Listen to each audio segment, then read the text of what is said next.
आशा करते हैं आप सभी बहुत अच्छे होंगे। मेरा नाम है राहुल जायसवाल और आप देख रहे हैं सिलेक्शन पॉइंट। तो साथियों, ये आपका पेडागोजी का पार्ट 5 होगा। इससे पहले जो आपके पार्ट 4 तक वीडियो बनाया गया है। अगर आप वो वीडियो नहीं देखे थे तो उस वीडियो को भी देख सकते हैं, जिसका लिंक आपको डिस्क्रिप्शन बॉक्स में दिया गया है। तो साथियों, जैसा कि आप सभी जान रहे हैं कि अब जो है पेड कोर्स के लिए आपको 299 जो है फी नहीं देना है। अब जो है आप सभी के लिए एक महाधमाका जो ऑफर डाला गया है। अब आपको क्या करना है कि 299 की जगह पर जो है आपको मात्र जो है 99 पेड करके जो है पेड कोर्स ज्वाइन करना है। और पेड कोर्स ज्वाइन करने के लिए आपको जो है क्या करना है, इस नंबर पे आपको व्हाट्सअप करना है अपना नाम, अपना सब्जेक्ट और जो है डिस्ट्रिक्ट जो है सब्जेक्ट यहाँ पे व्हाट्सअप करना है। जैसे आप व्हाट्सअप करेंगे वहां से आपको रिप्लाई दिया जाएगा कि आगे का प्रोसेस आपको क्या है। तो जो भी साथी जो है पेड कोर्स ज्वाइन करने के लिए जो है अपना जो है पेमेंट कर चुके हैं, लेकिन उनका रिप्लाई नहीं गया है, तो आज जो है 11 बजे तक जो है उनका रिप्लाई चला जाएगा। ठीक है, आज जो है 11 बजे तक उनका रिप्लाई चला जाएगा।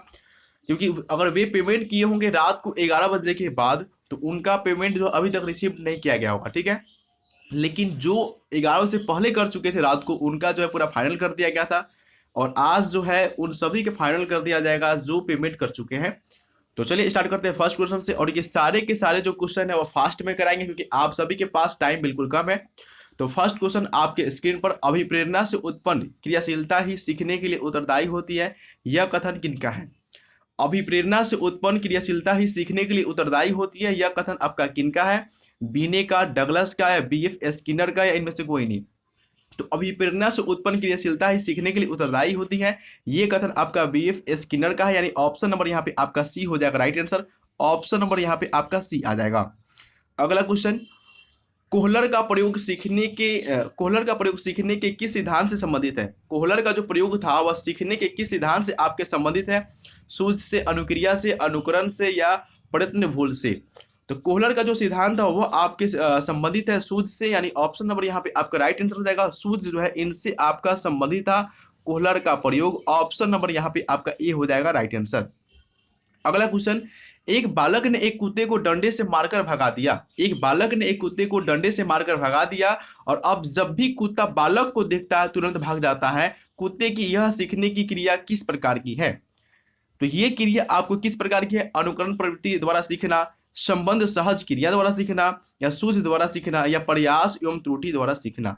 तो ये जो क्रिया है आपका संबंध सहज क्रिया द्वारा सीखना है। यानी ऑप्शन नंबर यहाँ पे आपका बी हो जाएगा राइट आंसर। जैसे ही जो है बालक को देखता है कुत्ता, जो है तुरंत वह क्या करता है? भाग जाता है। ऑप्शन नंबर यहाँ पे हो जाएगा बी आपका राइट आंसर। सुखदायक प्रभाव यह संबंध के पक्के होते हैं। सुखदायक जो प्रभाव होते हैं वह सहसंबंध के पक्के होते हैं, और दुखदायक प्रभाव से कमजोर होते हैं। यह नियम कौन से नियम है? यानी किसका नियम ये कहलाता है आपका? ये जो आपका नियम है कौन सा नियम आपका हो जाएगा? सुखदायक प्रभाव सहसंबंध के पक्के होते हैं और दुखदायक प्रभाव से कमजोर होते हैं। यह नियम कौन से आपके नियम कहलाएगा? फर्स्ट आपका अभ्यास का नियम, सेकेंड आपका उपयोग का नियम, थर्ड प्रभाव का नियम, या अनुप्रयोग का नियम? तो ये आपका कौन सा आपका नियम कहलाएगा? तो ये आपके जो नियम कहलाते हैं प्रभाव का नियम। यानी ऑप्शन नंबर यहाँ पे आपका सी हो जाएगा। ये सारा जो है आपके प्रभाव का नियम कहलाते हैं। ऑप्शन नंबर यहाँ पे आपका सी हो जाएगा। अगला क्वेश्चन, क्रिया को उत्तेजित करने, नियमित करने तथा जारी रखने की प्रक्रिया को अभिप्रेरणा कहते हैं, और ये कथन जो है आपका किनका हो जाएगा? क्रिया को उत्तेजित करने, नियमित करने तथा जारी रखने की प्रक्रिया को अभिप्रेरणा कहते हैं, ये कथन किनका है? जॉनसन का, गुड का, मैगोज का, या बर्नार्ड का? तो ये जो आपका कथन है वह गुड का है। उन्होंने कहा था क्रिया को उत्तेजित करने, नियमित करने तथा जारी रखने की प्रक्रिया को अभिप्रेरणा कहते हैं। यानी ऑप्शन नंबर यहाँ पे आपका बी हो जाएगा राइट आंसर। ऑप्शन नंबर आपका बी आ जाएगा यहाँ पे। अगला क्वेश्चन, मैकडूगल के अनुसार अभिप्रेरणा की व्याख्या किस आधार पर की जा सकती है? मैकडूगल के अनुसार अभिप्रेरणा की व्याख्या किस आधार पर की जा सकती है? उत्तेजक एवं अनुक्रिया के आधार पर, जीवन चक्र एवं लक्ष्य प्राप्ति के आधार पर, क्या जन्मजात मूल प्रवृत्तियां के आधार पर, या उत्तेजक व अवचेतना के आधार पर? तो ये आपके की जा सकती है जन्मजात एवं मूल प्रवृत्तियों के आधार पर। यानी ऑप्शन नंबर यहाँ पे आपका सी हो जाएगा right answer. Option number C, जन्मजात एवं मूल प्रवृत्तियों के आधार पर ये आपके किया जा सकता है। सीखने के वक्र कितने प्रकार के होते हैं? सीखने के जो वक्र होते हैं वह कितने प्रकार के होते हैं? 2 प्रकार के, 3 प्रकार के, 4 प्रकार के, या 5 प्रकार के? तो सीखने के जो वर्क होते हैं वे 4 प्रकार के होते हैं ना। ऑप्शन नंबर यहाँ पे आपका सी आ जाएगा। सीखने के जो वक्र होते हैं वे आपके 4 प्रकार के होते हैं। ऑप्शन नंबर यहाँ पे आपका सी हो जाएगा राइट आंसर आपका। प्रेरणा की मूल प्रवृत्ति सिद्धांत के प्रतिपादक कौन थे? प्रेरणा के मूल प्रवृत्ति सिद्धांत के प्रतिपादक कौन थे? फ्रायड, स्किनर, नर्न या मैकडूगल? तो प्रेरणा के मूल प्रवृत्ति सिद्धांत के प्रतिपादक थे आपके मैकडूगल, यानी ऑप्शन नंबर यहाँ पे आपका डी हो जाएगा राइट आंसर। मैकडूगल जो थे आपकी प्रेरणा के मूल प्रवृत्ति के सिद्धांत के आपके प्रतिपादक थे। ऑप्शन नंबर यहाँ पे आपका डी हो जाएगा राइट आंसर।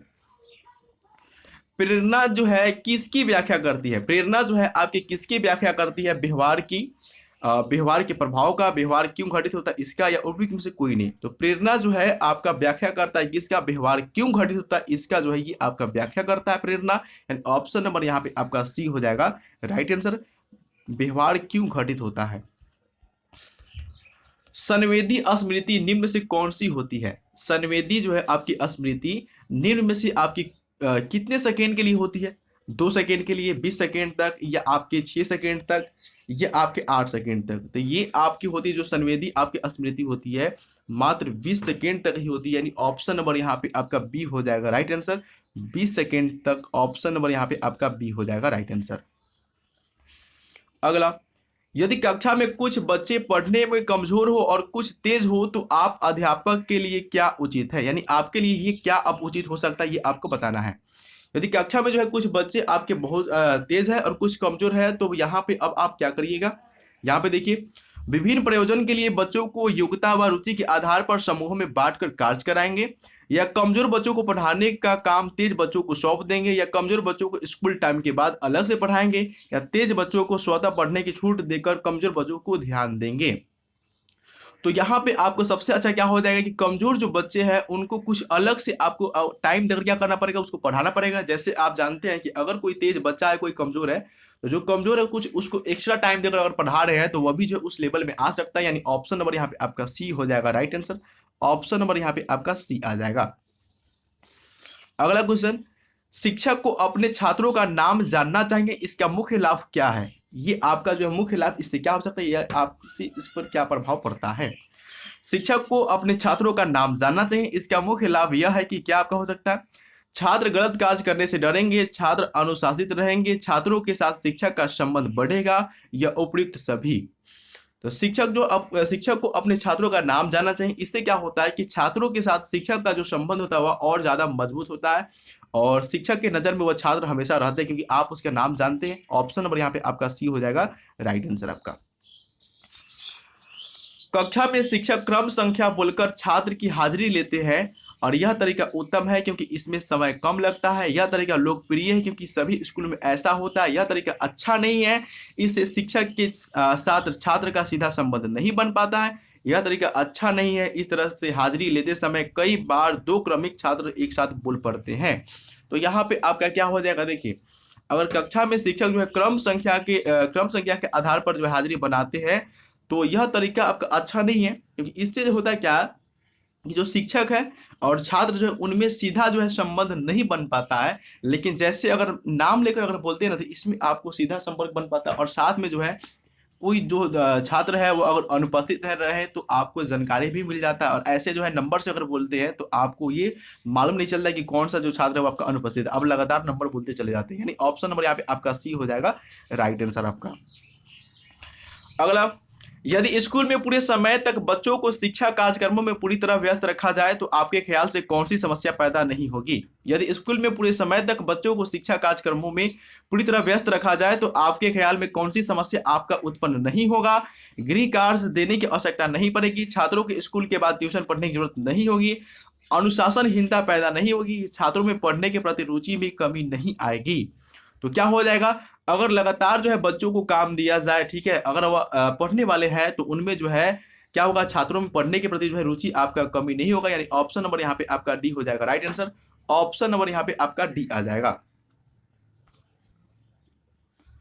अगला क्वेश्चन, कक्षा में अनुशासन भंग होने की संभावना रहती है। कक्षा में अनुशासन जो है वह भंग होने की संभावना रहती है यदि कक्षा में छात्रों की संख्या आवश्यकता से अधिक हो, छात्रों की व्यक्तिगत विभिन्नताओं पर ध्यान नहीं दिया जाए, शिक्षक को पढ़ाने का ढंग संतोषजनक ना हो। तो ये देखिए, अगर जो है कक्षा में अनुशासन भंग होने की संभावना क्या रहती है आपका?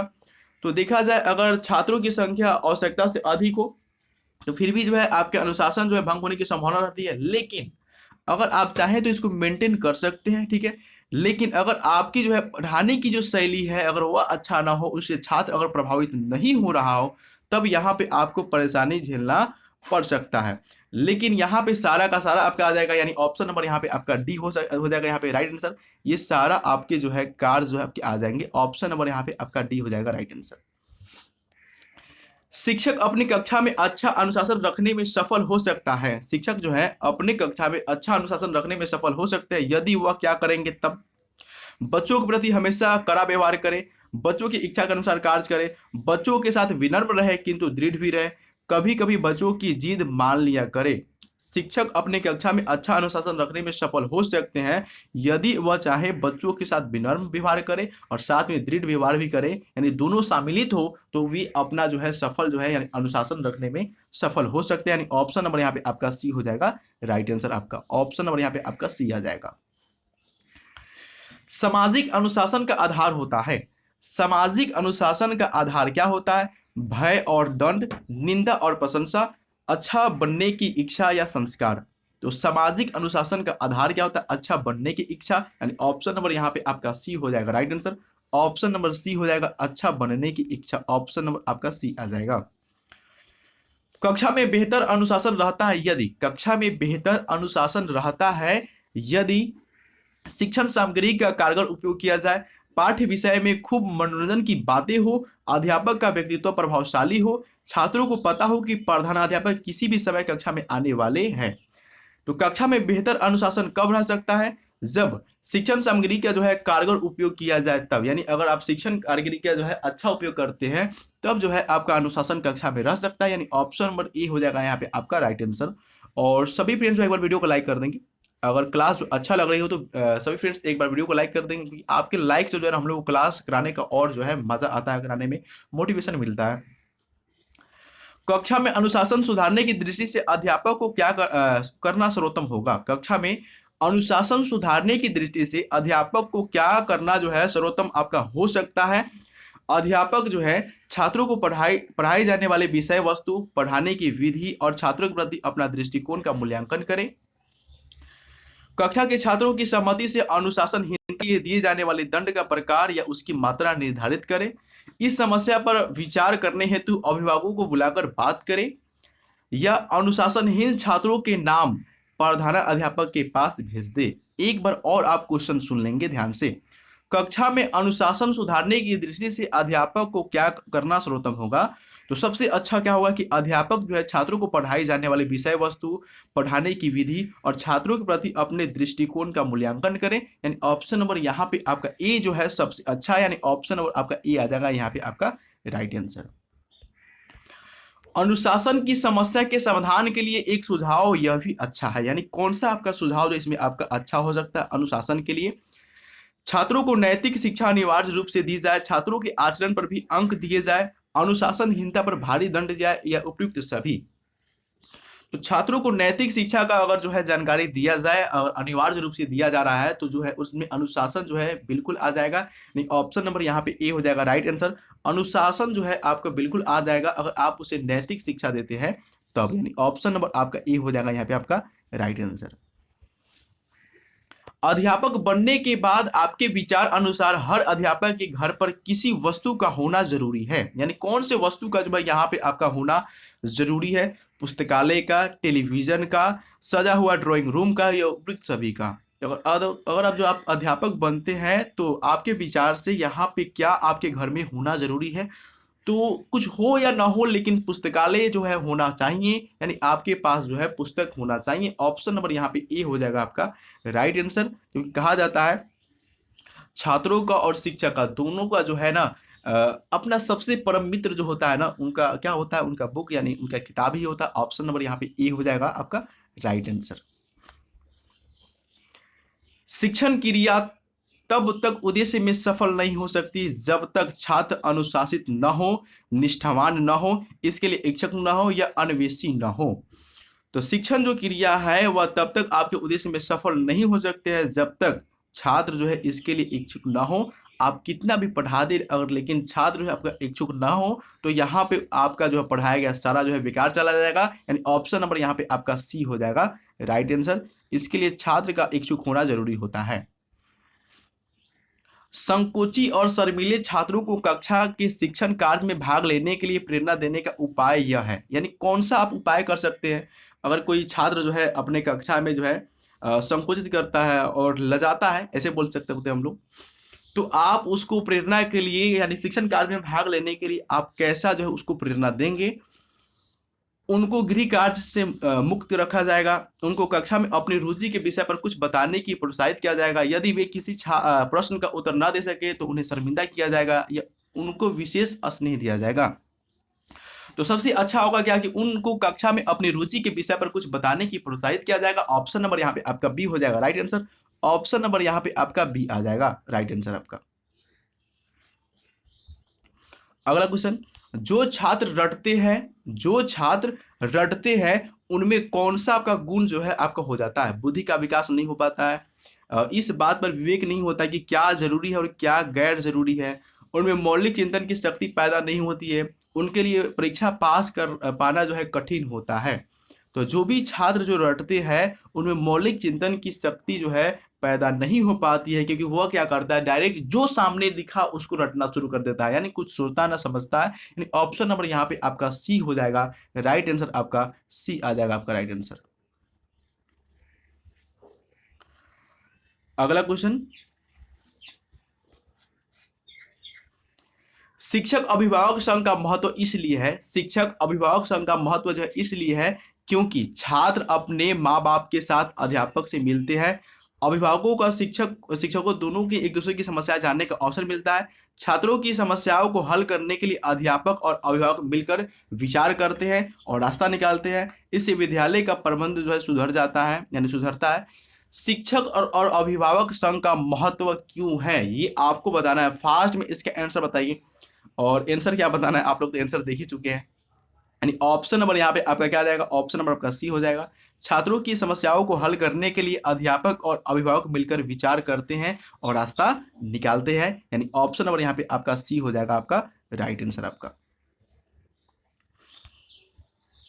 अध्यापक अभिभावक मीटिंग का सबसे बड़ा लाभ यह हो सकता है, अभिभावक और अध्यापक दोनों की मीटिंग का सबसे बड़ा जो है आपका लाभ क्या हो सकता है?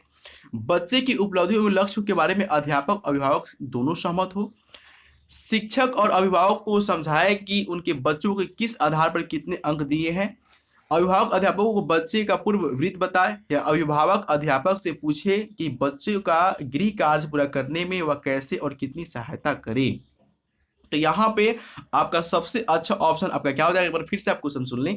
अध्यापक और अभिभावक मीटिंग का सबसे बड़ा लाभ यह हो सकता है, क्या हो सकता है? बच्चों की उपलब्धियों में लक्ष्यों के बारे में अध्यापक अभिभावक दोनों सहमत हो। इस पर जो है आपका सबसे जो है अच्छा प्रभाव पड़ सकता है। यानी यहाँ पे आपका ऑप्शन नंबर आपका ए हो जाएगा राइट आंसर। आपका ऑप्शन नंबर आपका ए आ जाएगा। शिक्षकों द्वारा अभिभावकों के पास छात्रों की मासिक रिपोर्ट भेजने से क्या होता है? शिक्षकों के द्वारा अभिभावकों के पास अगर मासिक रिपोर्ट भेजा जाता है तो इस पर जो है आपका क्या प्रभाव पड़ता है? इससे आपको क्या होता है? शिक्षकों को गप्पे हाँकने का वक्त मिल जाता है। शिक्षकों को अलोकप्रिय बनाता है वो, शिक्षकों को अलोकप्रिय बनाता है। और शिक्षकों को अभिभावकों का संबंध बना रहता है, या छात्रों के प्रति शिक्षक का उत्तरदायित्व जो है आपका कम हो जाता है। तो यहाँ पे आपका क्या हो जाएगा इसका आंसर? अगर क्वेश्चन है यहाँ पे शिक्षकों द्वारा अभिभावकों के पास अगर छात्रों का मासिक रिपोर्ट भेजा जाए तो इससे आपका क्या होता है? शिक्षकों और अभिभावकों का जो आपका संबंध होता है, दोनों के बीच जो रिश्ता होता है ना अभिभावक के बीच, वे आपका संबंध क्या होता है? बना रहता है। यानी ऑप्शन नंबर यहाँ पे आपका सी हो जाएगा राइट आंसर। आपका ऑप्शन नंबर आपका सी आ जाएगा। आधुनिक शिक्षा व्यवस्था है आपका, आधुनिक शिक्षा व्यवस्था जो आपका कैसा है, ये छात्र को कैसा बनाता है? छात्र को व्यावसायिक बनाती है, छात्र को समाजीकरण करती है, या छात्र को व्यवहारिक ज्ञान नहीं देती है, या छात्र को आध्यात्मिक बनाती है? तो आधुनिक जो शिक्षा है अगर देखा जाए तो छात्र को व्यवहारिक ज्ञान नहीं दे पा रही। अगर देखा जाए तो क्या व्यवहार करना चाहिए, कैसे हमको बड़ों के सामने खड़ा होना चाहिए, कैसे बात करना चाहिए, ये जो व्यवहारिक ज्ञान जो है देखा जा रहा है कि कम होते जा रहा है। यानी ऑप्शन नंबर यहाँ पे आपका सी हो जाएगा। ऑप्शन नंबर आपका सी आ जाएगा यहाँ पे आपका राइट आंसर आपका। क्या आप कक्षा के सभी छात्रों को एक ही गृह कार्य देना ठीक समझते हैं? क्या आप कक्षा के जितने भी छात्र हैं उन सभी को एक ही जो है गृह कार्य देना ठीक समझते हैं?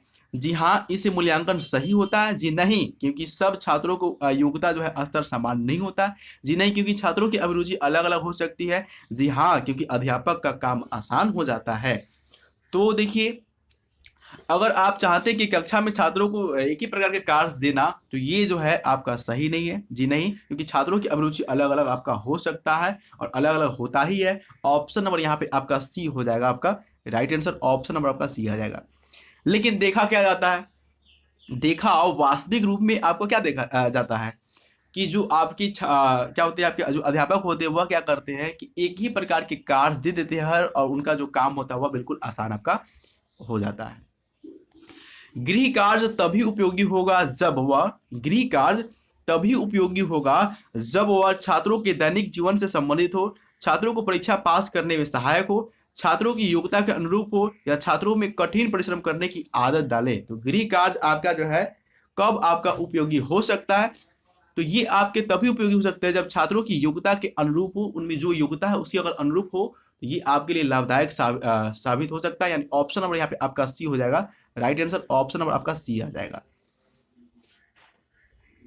यदि पढ़ाया जाने वाला पाठ छात्रों की बौद्धिक और भावात्मक अपेक्षा से अनुकूल न हो, तब आपका क्या होगा? यहाँ पे थोड़ा सा आप ध्यान देंगे। यदि पढ़ाया जाने वाला और कोई विषय पढ़ाया जा रहा है और वह जो है विषय छात्रों की बौद्धिक और भावात्मक अपेक्षा के अनुकूल नहीं हो, तब क्या होगा आपका?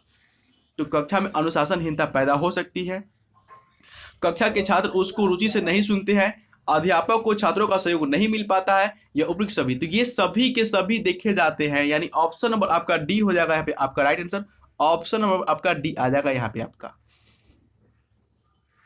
शिक्षक को चरित्रवान होना चाहिए, शिक्षक को जो है चरित्रवान होना चाहिए। इससे क्या प्रभाव पड़ता है छात्रों पर? तो छात्रों पर अच्छा प्रभाव पड़ेगा, समाज में उसकी प्रतिष्ठा बढ़ेगी, उसके छात्र भी चरित्रवान बनने की कोशिश करेंगे, वह कभी कोई गलत काम नहीं करेगा। तो इस पर क्या प्रभाव पड़ता है? अगर शिक्षक जो है चरित्रवान है तो छात्र भी चाहते हैं कि हम भी जो है अपने शिक्षक की तरह बने, यानी चरित्रवान बने, यानी वे कोशिश करेंगे। तो ऑप्शन नंबर यहाँ पे क्या हो जाएगा आपका? सी आ जाएगा, ऑप्शन नंबर यहाँ पे आपका सी हो जाएगा राइट आंसर आपका। रटने की आदत से क्या हानि होती है? रटने की आदत से क्या हानि होती है? बुद्धि जो है आपका कुंठित होती है, या पाठ्यक्रम के अतिरिक्त और कुछ पढ़ने की रुचि पैदा नहीं होती है, मौलिक चिंतन में बाधा पड़ती है, व्यक्तित्व का सही विकास नहीं हो पाता है। तो रटने की आदत से आपका क्या होता है? मौलिक चिंतन में जो बाधा आपका पड़ जाता है, यानी ऑप्शन नंबर यहाँ पे आपका सी हो जाएगा, मौलिक चिंतन में ये आपका बाधा पड़ जाएगा, ऑप्शन नंबर आपका सी हो जाएगा यहाँ पे आपका राइट आंसर। कठिन शब्दों का अर्थ समझने का व्यवहारिक ढंग क्या है आपका? कठिन शब्दों का अर्थ समझने का व्यवहारिक आपका ढंग क्या हो जाएगा? थोड़ा सा फास्ट में कराएंगे तो क्या हो जाएगा आपका? उनका परिभाषी शब्द बताना, उनका विलोम शब्द बताना, उनको वाक्य में प्रयोग करना सीखना, या उपयुक्त में से कोई भी नहीं। तो कठिन शब्दों का अर्थ समझने का व्यवहारिक ढंग आपका क्या हो जाएगा? उनको वाक्य में प्रयोग करके सीखना, यानी ऑप्शन नंबर यहाँ पे आपका सी हो जाएगा, ऑप्शन नंबर यहाँ पे आपका सी हो जाएगा यहाँ पे आपका राइट आंसर आपका। कक्षा शिक्षण के दौरान छात्र प्रश्न पूछते हैं और प्रश्नों का उत्तर देते हैं। इस विधि से अध्यापक को पता लगता है कि छात्र पाठ को कितना समझ रहे हैं, छात्रों में आत्मविश्वास पैदा होता है, वह बढ़ता है, छात्रों को अपनी बात ठीक ढंग से पूछने का प्रशिक्षण मिलता है, या उपयुक्त सभी। तो आपका क्या हो जाएगा? ये सभी के सभी गुण आ जाएंगे, यानी ऑप्शन नंबर यहाँ पे आपका डी हो जाएगा राइट आंसर। ये सभी के सभी आपके आ जाते हैं, ऑप्शन नंबर यहाँ पे डी हो जाएगा राइट आंसर आपका। शिक्षक को निरंतर अध्ययन करते रहना चाहिए ताकि वह अपनी शैक्षिक योग्यता बढ़ा सके, बच्चों पर रौब जमा सके, अपने शिष्यों के लिए अधिक उपयोगी बन सके, अपने सहकर्मियों के बीच प्रतिष्ठा पा सके। तो शिक्षक जो है निरंतर लगातार जो है क्या करना? यानी पढ़ाई करते रहना चाहिए। इससे क्या होता है कि अपने शिष्यों के लिए अभी अधिक उपयोगी साबित हो सकते हैं। ऑप्शन नंबर यहाँ पे आपका सी हो जाएगा, क्योंकि आप जानते हैं कोई चीज को अगर हम हमेशा पढ़ते हैं तो उसमें जो है हमेशा बदलाव आते रहता है, चेंज होते रहता है, परिवर्तन होते रहता है। आपकी बोलने की शैली बदलेगी, आपकी समझाने की शैली बदल जाएगी, यानी सब पर प्रभाव आपका पड़ना होना शुरू हो जाता है आपका। यदि आपको कहीं प्रशिक्षण हेतु भेजा जाए तो आप शिक्षकों से नई नई विधियां सीखेंगे, शिक्षण की नई नई विधियां सीखेंगे, या अनुभवी अध्यापकों के अनुभव सीखेंगे, या उपयुक्त सभी। अगर जो है अगर आपको कहीं प्रशिक्षण हेतु भेजा जाए तो आप क्या करेंगे, आपको जो है क्या करना चाहिए। तो देखिए, अगर आपको जो है कहीं भेजा जाता है प्रशिक्षण के लिए, तो शिक्षक को नई नई विधियां सीखेंगे, जो शिक्षक की जो नई नई विधियां दी है, उसको सीखेंगे, या शिक्षण की नई नई विधियां सीखेंगे, या अनुभवी अध्यापकों से अनुभव सीखेंगे, या उपयुक्त सभी। तो ये सभी के सभी आपके आ जाएंगे। ऑप्शन नंबर यहाँ पे आपका डी हो जाएगा राइट आंसर। ये सभी आपके आ जाएंगे आपका। और यहाँ पे जो आपको इसका आंसर सही बनाकर आपको दे दिया जाएगा, यहाँ पे ऑप्शन नंबर आपका डी हो जाएगा। अध्यापक बनने के लिए टीचर्स ट्रेनिंग क्यों जरूरी है। अध्यापक बनने के लिए टीचर्स जो ट्रेनिंग होता है ये आपके लिए क्यों जरूरी है। तो इस काम के लिए इस परीक्षा का पास करना जरूरी है। इस ट्रेनिंग से अध्यापक को मान्यता मिलती है। इस ट्रेनिंग से उसे कला शिक्षण जो है उनके मूल और आवश्यकता जो सिद्धांत आवश्यक जो सिद्धांत होते हैं उनके बारे में ज्ञान होता है। और इस ट्रेनिंग से अध्यापक की अभिरुचि जो है पता चलता है। तो सिंपल सा है, अगर अध्यापक जो है उनका टीचर्स ट्रेनिंग अगर होता है तो इससे क्या होता है कि इस ट्रेनिंग से उसे कक्षा शिक्षण के मूल और आवश्यक सिद्धांतों का ज्ञान होता है। ऑप्शन नंबर यहाँ पे आपका सी हो जाएगा राइट आंसर। ऑप्शन नंबर यहाँ पे आपका सी आ जाएगा आपका। तो सभी फ्रेंड्स एक बार वीडियो को लाइक कर देंगे, सभी फ्रेंड्स जो है एक साथ वीडियो को लाइक कर देंगे। शिक्षक को कक्षा शिक्षण के दौरान इस बात पर पूरा ध्यान रखना चाहिए। कौन से बात पर जो है आपको ध्यान रखना चाहिए। छात्र प्रसन्नतापूर्वक पढ़े, कोई छात्र इधर उधर न ध्यान दे, पाठ पढ़ने का कार्य क्लास के समय में पूरा हो जाए, या उपयुक्त सभी। तो शिक्षक को कक्षा शिक्षण के दौरान इन सभी बातों का ध्यान रखना चाहिए, यानी ऑप्शन नंबर यहाँ पे आपका डी आ जाएगा। इन सभी बातों का जो है ध्यान रखना चाहिए। ऑप्शन नंबर यहाँ पे आपका डी हो जाएगा राइट आंसर आपका। बालकों को गृह कार्य दिया जाता है। बालकों को गृह कार्य दिया जाता है बालकों को दंड देने के लिए, कक्षा अधिगम को सुदृढ़ करने के लिए, या विद्यालय की गंभीरता को संदेश देने हेतु, या बालकों को घर में व्यस्त रखने हेतु। बालकों को जो है गृह कार्य आपका दिया जाता है तो कक्षा अधिगम को सुदृढ़ करने के लिए, यानी ऑप्शन नंबर यहाँ पे आपका बी हो जाएगा राइट आंसर। ऑप्शन नंबर यहाँ पे आपका बी हो जाएगा आपका। एक सफल अध्यापक का सर्वाधिक महत्वपूर्ण कार्य होता है। एक सफल अध्यापक का सर्वाधिक महत्वपूर्ण आपके कार्य क्या होते हैं। परीक्षा उत्तीर्ण करने में बालकों की सहायता करना, अच्छा खिलाड़ी बनने हेतु बालकों की सहायता करना, या बालकों में चिंतन योग्यता का विकास करना, या बालकों में पुस्तक के प्रति प्रेम पैदा करना। तो एक सफल अध्यापक का सर्वाधिक जो है आपका महत्वपूर्ण कार्य क्या होता है। तो बालकों में चिंतन योग्यताओं का विकास करना। ऑप्शन नंबर यहाँ पे आपका सी हो जाएगा राइट आंसर। ऑप्शन नंबर आपका सी आ जाएगा। टोलमैन के सिद्धांत को कहते हैं। टोलमैन के सिद्धांत को क्या कहा जाता है। संज्ञानात्मक, या अवरोध, या बाधा, या दोहराना। टोलमैन के सिद्धांत को क्या कहा जाता है। तो संज्ञानात्मक बोलते हैं। ऑप्शन नंबर यहाँ पे आपका ए आ जाएगा। टोलमैन का जो आपका सिद्धांत है उसको संज्ञानात्मक बोलते हैं। ऑप्शन नंबर यहाँ पे ए हो जाएगा आपका राइट आंसर आपका। टोलमैन ने सीखने को किस बीच सहचारी स्थापित होना माना है। टोलमैन ने सीखने को किसके बीच जो है सहचार्य स्थापित होना माना है। उद्दीपन अनुक्रिया, उद्दीपक आपका अनुक्रिया, या अनुक्रिया अनुक्रिया, या उपयुक्त में से कोई नहीं। तो टोलमैन ने जो है सीखने को किस सहचार्य स्थापित होना माना है। तो ये माने हैं उद्दीपक और अनुक्रिया के बीच, यानी ऑप्शन नंबर यहाँ पे ए आ जाएगा। उद्दीपक और अनुक्रिया के बीच जो है ये सहचार्य माने हैं। ऑप्शन नंबर यहाँ पे ए हो जाएगा आपका राइट आंसर आपका। सामाजिक परिवर्तन हेतु जब पुरानी आदत के स्थान पर नवीन आदत या कार्यविधि अपना ली जाती है तो उसे क्या कहा जाता है। सामाजिक परिवर्तन हेतु जब पुरानी आदत के स्थान पर नवीन आदत एवं कार्यविधि अपना ली जाती है तो उसे क्या कहा जाता है। नवाचार, या अन्वेषण, या प्रयोग, या सुधार।